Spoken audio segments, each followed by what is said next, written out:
Ladies and gentlemen, I strongly feel and believe that African leaders, together with their people, should be recolonized for the next 100 years.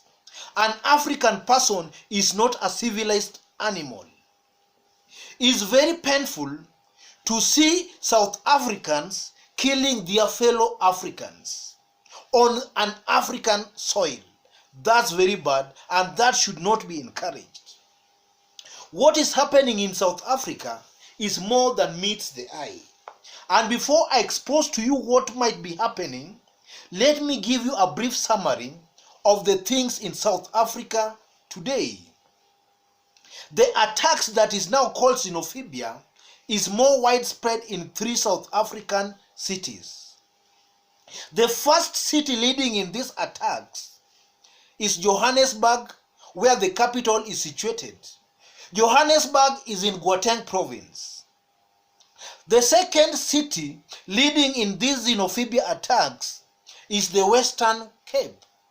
The third city is KwaZulu-Natal, where Durban is located. So, who are these foreigners being attacked?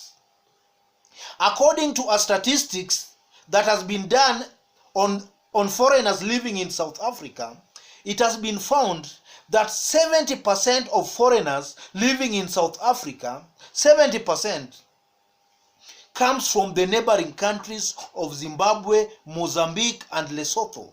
They make about 70% of foreigners in South Africa.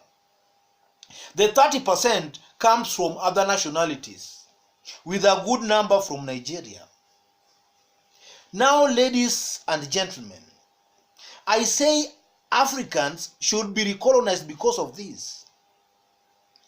Xenophibia, if you look at the history of Xenophibia in South Africa, before 1994, it was not very much prevalent.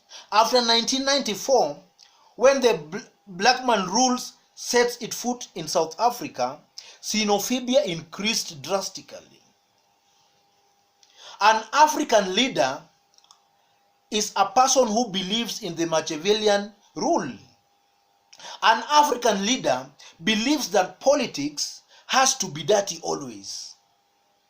It's not surprising, ladies and gentlemen, to find these attacks being sponsored by the same government in South Africa, pretending to be protecting the foreigners. And there is a clue here. There is one person called Mkongi. Mkongi is a former deputy commissioner of police in South Africa.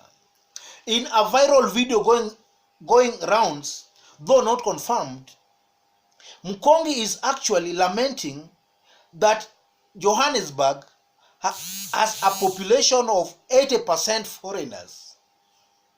In a nutshell, Mkongi is just trying to incite the masses, the South Africans, so that they can rebel and chase out the foreigners. Why is he doing that? When a leader fails to actually do what he was elected to do, and they always look for scapegoats. And in this case, scapegoats are foreigners living in South Africa. An African leader wants the masses to believe that the unemployment and the poor services is because of the foreigners living in their country. This is very far from the truth. This is the leadership, having sensed that they have not delivered, they want to hoodwink the people into believing that they have delivered, but it's the foreigners who are consuming those services. That's the Machiavellian principle, and that's what an African leader believes in. So, ladies and gentlemen, I'm not trying to say that that's what is happening in South Africa, but it can also be what is happening there. Recently, or some few weeks ago, we had a scenario in Kenya where Starehe Member of Parliament, this musician called Jaguar, I really hate a musician being elected into office because what they know is just dancing. First of all, they don't have the moral authority to lead because of their past lives and even their lifestyle. This MP was trying to incite the masses to evict foreigners living in Kenya, not knowing that Kenyans are everywhere. So when you elect such leaders, the only thing they can do is to hoodwink the masses that their problems are coming from the foreigners. It's them who have failed to deliver.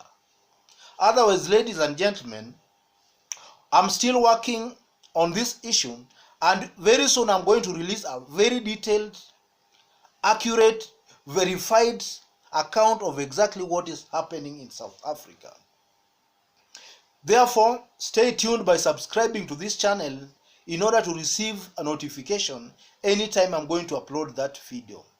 Thanks, ladies and gentlemen. If you like this video, give it a like. Thank you.